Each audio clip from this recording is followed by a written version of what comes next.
सभी को। कैसे हैं आप सभी? हम सब लोग बहुत अच्छे हैं। भोलेनाथ की बहुत कृपा है हम सब पे और उम्मीद करते हैं आप पे होगी। और नहीं हो तो सावन में ज़रूर मना लेना भोलेनाथ को। कांवर लेने जाना, गंगा जल चढ़ा के मना लेना, दूध से मना लेना, दही से, कैसे भी मान जाते हैं भोलेनाथ। तो आज देखिए बहुत प्यारा सा भजन लिखा है एक फिल्मी तर्ज पे, तो आप सुनिए, आनंद लीजिए। और आपको अच्छा लगे तो मेरे चैनल को लाइक, सब्सक्राइब, शेयर जरूर कीजिएगा। बोलो भोलेनाथ की जय।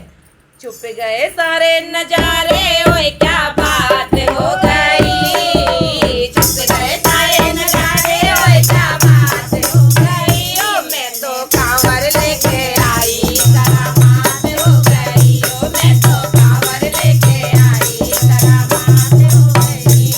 ओए छुप गए सारे नजारे, ओए क्या बात हो गई। छुप गए सारे नजारे, ओए क्या बात हो गई। ओ मैं तो कांवर लेके आई, करामात हो गई।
हर हर